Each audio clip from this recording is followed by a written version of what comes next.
Bonjour à toutes et à tous, bienvenue pour un nouvel épisode de Traité.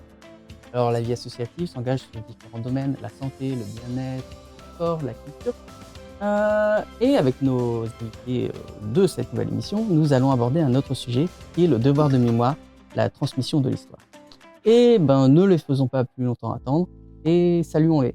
Bonjour Tony, bonjour Philippe. Bonjour. Alors, messieurs, vous êtes membres de l'association Tous aux Abris 3945. Tous aux Abris 3945. On se fait une petite idée un petit peu de l'objet de l'association, hein. Mais est-ce que vous pouvez nous en dire un peu plus, nous présenter votre association ? Je commence. En fait, l'association, elle a été créée en 2017. À la base, j'ai lancé une exposition il y a quelques années ça, avant qu'on crée l'association.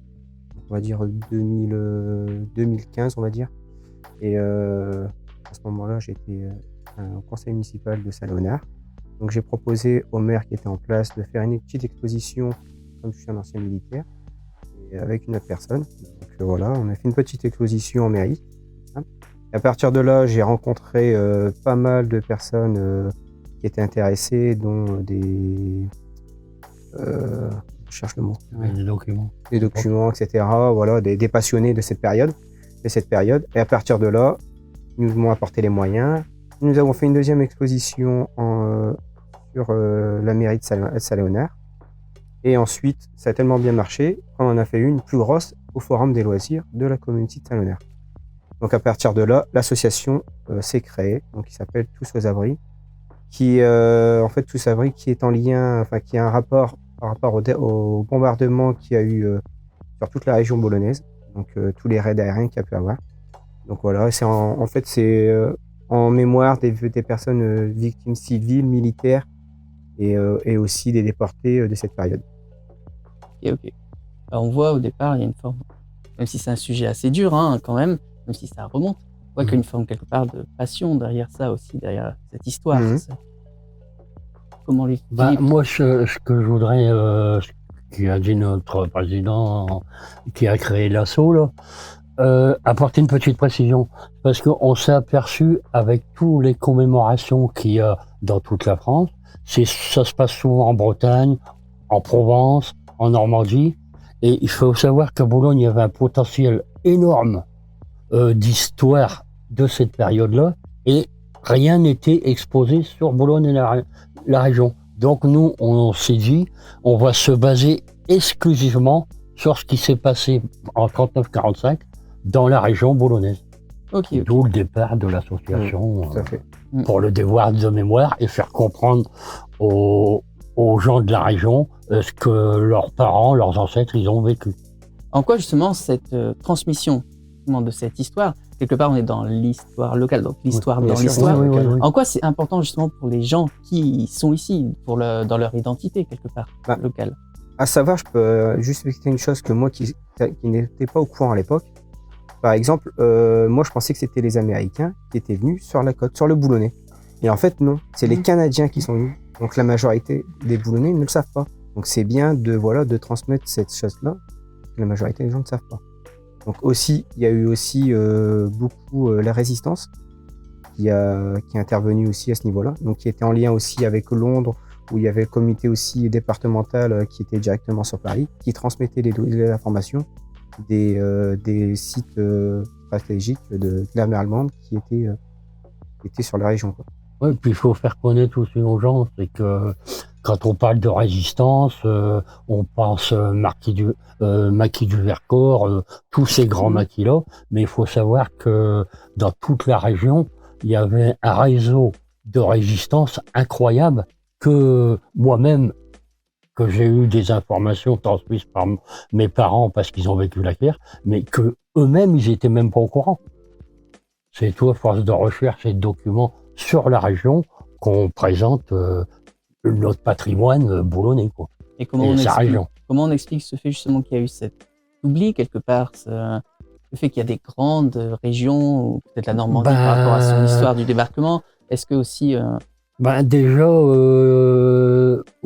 quand vous avez certains documents à divulguer, tout ça, en France, il y a de certaines dates butoirs que Il faut attendre que les dates soient passées pour pouvoir divulguer ce qui s'est passé dans les villes.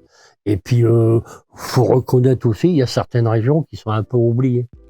Et nous, on essaye de remédier à ça pour transmettre notre patrimoine historique. Et je veux aussi revenir sur un point aussi.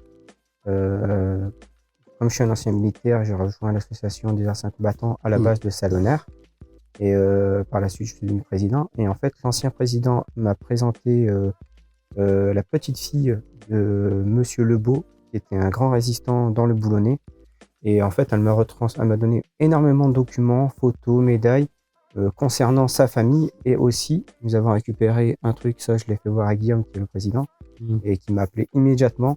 En fait, nous avons récupéré, ça faisait 2-3 ans qu'on les avait dans les cartons, les écrits en fait de Monsieur Abel Lombard, que personne n'a, que nous, on a entre notre possession. Et ça, c'est un truc qui parle en fait de la création et de l'origine de la résistance boulonnaise.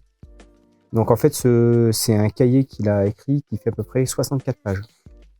Donc là, actuellement, je suis en train de remettre tout au propre dans un ordinateur. Et voilà, et après, on va essayer de travailler dessus. Donc en fait, ce bouquin, il y a tout le comité de résistance boulonnaise, tous les noms, tous les faits d'armes qu'ils ont pu faire. C'est monstrueux, on s'y attendait pas du tout à avoir un truc comme ça. Donc on va essayer de le mettre en avant. Donc voilà. Ok. Alors là, on discute, l'association sur ce qu'elle base. Hein. Et on voit que l'association, elle se développe bien. D'ailleurs, récemment, il y a eu une manifestation à Saint-Martin-Boulogne, qui est une commune juste à côté de Boulogne-sur-Mer, comme Saint-Léonard, juste à côté de Boulogne-sur-Mer. Ça représente quoi aussi, ce moment-là, où vous allez... Parce que moi, j'y suis allé à votre manifestation. On voit qu'il y a des choses qui vous amenaient du quotidien quelque part. Au moment de la guerre, pendant la guerre, on voit qu'il y a du quotidien des habitants. Qu'est-ce que ça, en quoi c'est important et est-ce que ça, moi je trouve ça c'est touchant quoi. Ça fait c'est surtout chose. Quand on tombe sur des personnes qui viennent et puis voilà qui nous disent des noms etc. Ils disent moi je connaissais cette personne et il y avait un lien de parenté. Donc du coup ça les touche énormément. Donc du coup ils veulent nous apporter des choses supplémentaires. Donc des documents, des photos de leurs parents et justement on veut les mettre en avant à ce niveau-là quoi. Donc ça met une dynamique quelque bien part. Sûr, bien sûr. Et puis les familles ne sont pas forcément au courant, des choses que leurs grands-parents ont pu faire. Donc ça les touche énormément. Parce qu'ils s'aperçoivent que l'histoire de leur famille propre, ils la connaissent pas. Alors faisant le devoir de mémoire, ils s'aperçoivent, ils ont conscience que leurs parents ils ont vécu pendant cette période-là. Donc ça les touche. Quelque part, ça les touche aussi parce que ils sont dans le même contexte que, même s'ils n'ont pas connu leur famille qu'ils ont vécu ça, leurs proches, ils les ont eu quand même. Ils l'ont vécu. C'est pour ça que par rapport à ce carnet qu'on a, justement, avec tous les noms, là, on est en train de faire des recherches au niveau des archives des différentes communes et pourquoi pas se rapprocher des familles, essayer d'avoir pas mal d'informations sur leurs grands-parents et pourquoi pas après, les mettre en avant et puis... Là, on a au moins j'ai regardé, il y a au moins une centaine de noms. C'est monstrueux, on s'y attendait pas, quoi. Donc, du coup, ça va être un boulot monstrueux, on sait très bien.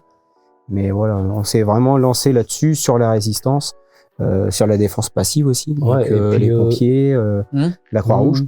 Et puis, je crois aussi que notre devoir, c'est de faire comprendre ce qui s'est passé à cette époque-là pour éviter justement de reproduire les mêmes horreurs que notre famille a vécu. Voilà, c'est surtout pour ça aussi. De toute façon, celui qui ignore son passé est condamné à la revivre, quelque chose comme ça. Exactement. Je ne l'ai plus exactement, mais bon, voilà l'idée. Alors, il y a de futurs événements qui vont arriver. Comment ça va se passer? Ou est-ce que vous allez attendre d'avoir justement réalisé cette étude gigantesque pour... Non, il y a d'autres projets. Là. La semaine prochaine, déjà, on est avec Opal Bunker History. Donc voilà, ils nous ont invités, donc on va y participer pendant tout le week-end. Donc il y a les commémorations aussi le dimanche matin. Les boys de l'Oncle Sab aussi, par rapport à ça, nous invités. Ça fait des années qu'on est avec les boys de l'Oncle Sab, qu'on fonctionne avec eux. Et là, ils sont à Mimoyec le mois prochain, donc du coup, ils nous ont invités, on va participer aussi. Après, c'est septembre, on a plusieurs dates, dont le Portel. Ils vont fêter les 20 ans les 80 ans des bombardements qui ont lieu au Portel. Donc du coup, nous, on a pas mal de documents aussi là-dessus. Donc on va faire une exposition à la médiathèque du Portel qui va durer 1 mois complet. Ok. Plus des commémorations qui vont se faire à côté. Ensuite, on est aussi invité au mois de septembre, pareil, par les Boys qui seront au fort d'Alprec, donc tout le week-end aussi. Donc pas mal de choses, d'événements qui nous arrivent. On est super à contents. propos, je veux même lancer un appel si ça peut nous servir. Il y a pas mal de personnes qui nous contactent parce qu'ils ont des documents de leur famille qui souhaiteraient nous les prêter ou en faire des copies pour les exposer aux gens. Donc, je lance un appel s'il y a des gens qui ont... Alors comment faire qui ont justement tous pour des rejoindre Comment on fait? On a un site Facebook. Donc Tous aux abris 3945. Ouais, c'est association Tous aux abris 3945. Et puis, il y a l'adresse et tout, vous pourrez nous contacter là. Nous, ce qu'on demande, c'est qu'ils nous confient les documents. Nous, on en fait des photocopies avec leur aval. Ça nous permet de présenter plus de choses aux gens qui viennent voir nos expos, quoi. Ça nous permet de se surtout renouveler. que ça reste dans les placards et puis que ça retourne dans l'oubli, puis que les gens le jettent. En plus, ça remet quelque part leur famille à l'honneur. Et l'histoire locale. Bien sûr. Ouais. Merci messieurs. On voit que vous êtes passionnés, intéressés Oui. et on va être impatients de voir les prochains événements où on va pouvoir apprendre plein de choses. Je peux me faire une aparté aussi. En fait, il y a eu le Covid. Juste après le Covid, en fait, nous, on avait fait plusieurs expositions. Et en fait, on a été contacté par une commune dans le sud de la France, du côté de Lyon. Je ne sais plus le nom de la commune. En Normandie, je crois. Non, c'était dans le sud, du côté de Lyon. Lyon, ouais. Et en fait, ils nous avaient demandé de venir exposer là-bas. Donc, je ne sais pas comment ils ont pu voir. Il y a eu des photos qui ont tourné, c'est tombé là-dessus. Ils ont été vraiment enchantés de ce qu'on avait apporté. Mais malheureusement, ça n'a pas pu se faire. On prévoit de le faire par la suite. Donc, mais franchement, là, on commence vraiment à se retrouver un peu partout, même au niveau de la France, alors qu'on s'y attendait pas. Malheureusement, ça n'a pas pu se faire parce qu'on sortait du Covid. Donc, tant qu'on relance la machine, etc. Mais c'est pas tombé dans les oublis. J'ai gardé le contact et on espère pouvoir le faire Espérons-le. par la suite. On l'espère. Bon, merci beaucoup. Et on se retrouve tout de suite pour les questions très portées. À tout de suite.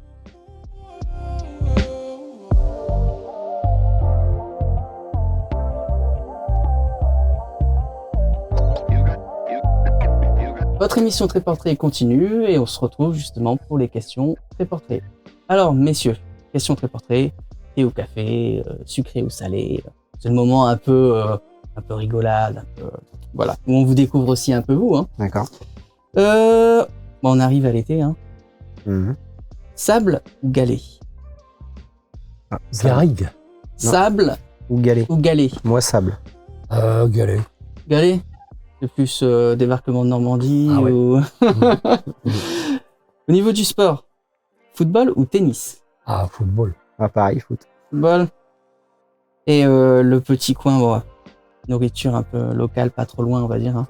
Carbonade ou Welsh? Carbonade. Ah, carbonade. Je suis d'accord. Ah bah là, Ouais. la totale. Merci beaucoup, messieurs, d'avoir participé à cette émission Très Portrait. Bah, c'est nous qui vous merci remercions. Et énormément. de toute façon, on va se revoir très Bien sûr. prochainement. Bien sûr. Et nous, on se reverra aussi très prochainement pour une nouvelle émission Très Portrait. À bientôt. Au revoir.